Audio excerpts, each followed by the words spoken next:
Oh, my goodness. Hello and welcome to the Glenn Beck program. We've got a lot to do today. I'm going to show you some things from this week from a couple of hearings that I cheered. We are actually starting to find a spine in this country. And that is so great. So great. However, we have to do more than cheer and yell at people. And when I say yell at people, I'm going to play some things where it was insane. Well, let me start here. Let me just start with this because you'll understand how good it feels. Let's go to cut 8 with Senator Hawley talking to the person that is going to be our national archivist. Now, remember, the National Archives should just be somebody collecting all of the stuff and preserving it, okay? I don't want a political ideologue. I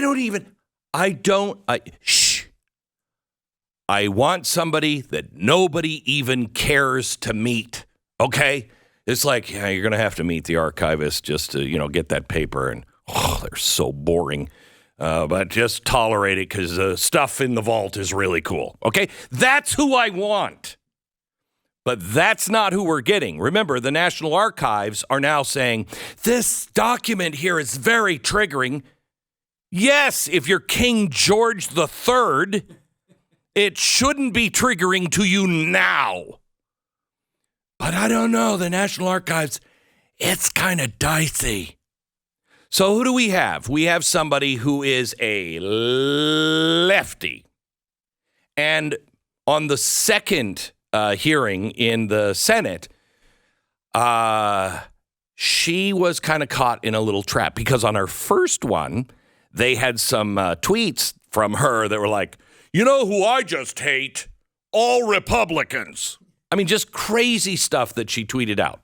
And so she made her Twitter feed private the day before she went to the hearing.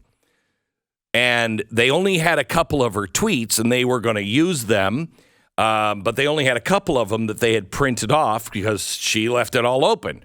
Then the night before, she closes it down, so they don't have everything. So Hawley asks her, can you tell me what's on your tweets? I mean, you closed it down. We have 2 of them here. What's on your tweets? And she was under oath. Well, she was back. And I would just like to say, Senator Hawley,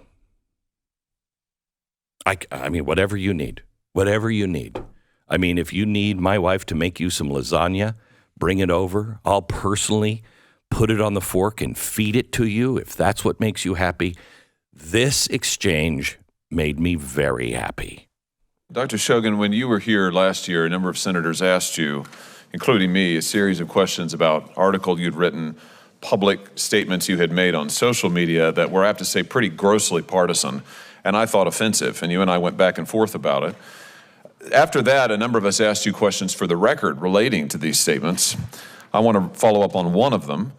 I, in particular, asked you to give us a full accounting of the public posts that you had made on Twitter. You had locked your Twitter account before you came before this committee. It had previously been public. I asked you to provide the public posts that had previously been available on Twitter because the ones that we have were pretty disturbing. You responded as follows, and I quote, "My personal Twitter account is comprised of posts about my mystery novels, events at the White House Historical Association, Pittsburgh sports teams, travels, and my dog." Well, let's talk a little bit about your Twitter posts then that I was asking you about. On February 18th, 2022, you posted on Twitter bemoaning the dropping of mask requirements for children, including those under the age of 5. Do you remember that post? No, Senator. Those tweets were in my personal capacity. No. I asked you, would you give all public posts that you had made on Twitter? You said no, effectively, and you said that your Twitter posts consisted of mystery novels, events at the White House Historical Association, Pittsburgh sports teams, travels, and my dog. And you just told me now under oath that you stood by that. So now let's talk about your Twitter posts. On February 18th, 2022, you posted bemoaning the fact that mask requirements for children under the age of 5, one of whom I happen to have, by the way, have been dropped. Is that a post about your dog or sports teams? My social media is in my personal capacity, Answer Senator. my question, please, because you've testified under oath that you only posted about your dog and sports teams and novels, and you also said you wouldn't give this committee any of your public posts. So, is your post on February 18th, 2022, bemoaning the lifting of mask requirements for children under the age of 5, who I might just ask, all of the data has said is extremely harmful to children, these mask requirements?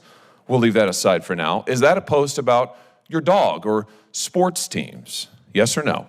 My social media is in my personal capacity, Senator. Yes or no, Ms. Shogan? You are under oath before this committee, and I have to say, you have placed this issue squarely in record by repeatedly refusing to answer. Yes or no? I love you. My social media is in my personal capacity, Senator. So you're not answering my question. Let's talk about another post. 26th of May, 2022.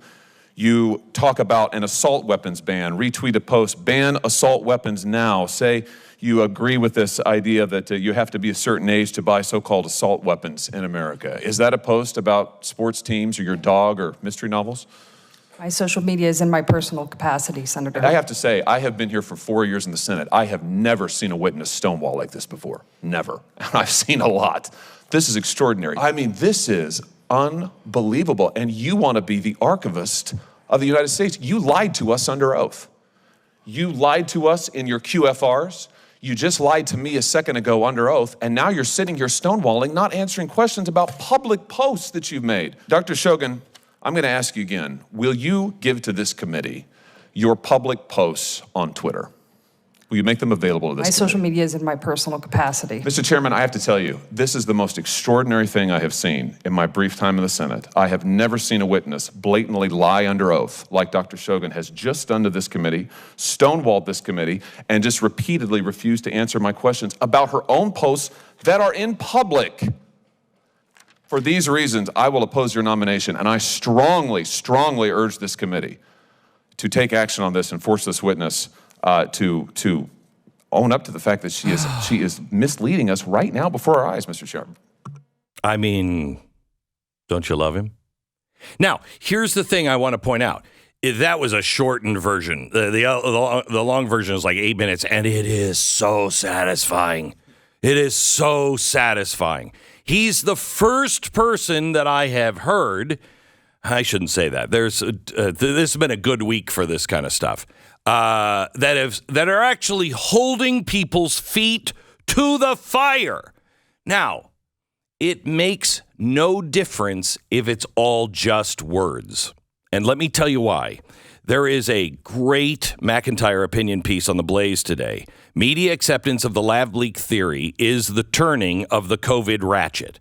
This is the most important opinion piece that I have read on why the COVID leak is coming out and what does it all mean. He writes,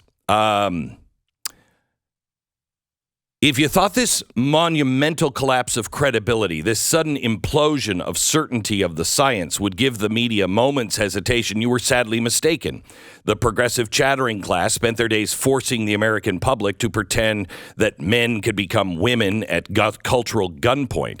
Science was never the lodestone of truth. They are not undergoing some sort of dramatic crisis here. While some would expect a little more coordination between the regime and its media arm to create a smoother narrative transition, this trailing dialectic serves its own purpose. Our ruling elite secure power through constant invocation of the state of exception. In theory, we live in a democracy where the power of the government is constrained through the structure of the Constitution and the will of the people. In practice, however, both limiting factors can be removed in the case of an emergency. A cunning leader knows that power, once granted, is rarely returned, and it is very difficult for the public to hold anyone accountable after the fact. When an emergency presents the opportunity to achieve power under the state of exception, it is always best to manufacture the narrative to secure that power as quickly as possible, and then make the adjustments later after the power is firmly in hand.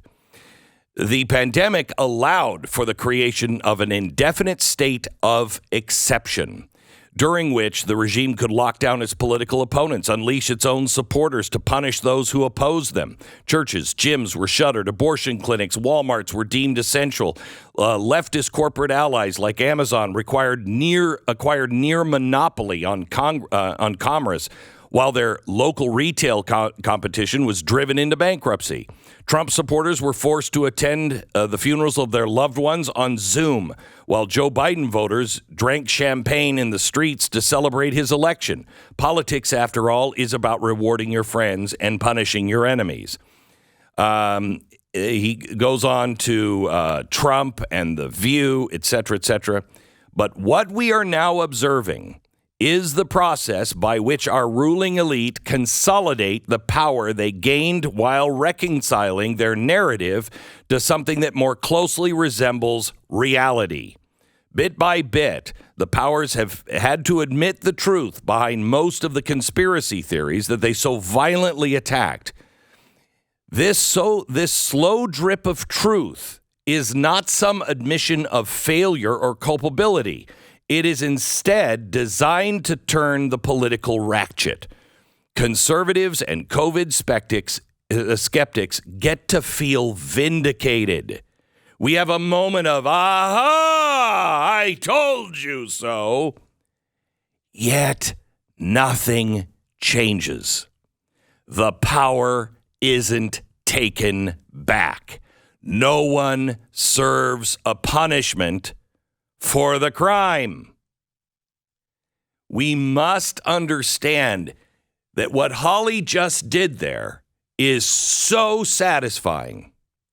What Ted Cruz and Hawley did this week to Merrick Garland is just, it was almost, you could rate that as a porn.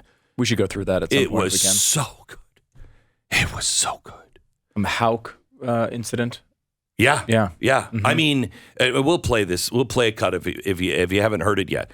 But it was so good. But it means nothing without teeth. They try. Who was it? I want to say it was Biggs. Was it the Biggs amendment that was trying to go after Mayorkas? And all of the Republicans have all said, this is out of control. This is crazy. Well, there are 2 bills to impeach him in a Republican House, and they are a long way from getting anybody to sign on. There's like 41 sponsors. That's it. Wait, excuse me? Someone must pay the price for what is happening in our society, or nothing changes. You can feel vindicated, you can feel good, you can yell at people, but it doesn't change anything. That woman should not be as the archivist for multiple reasons, but she should pay some price for lying under oath. They're all doing it. If they don't punish those people, why would you care? Why would you care? What meaning does your testimony even have?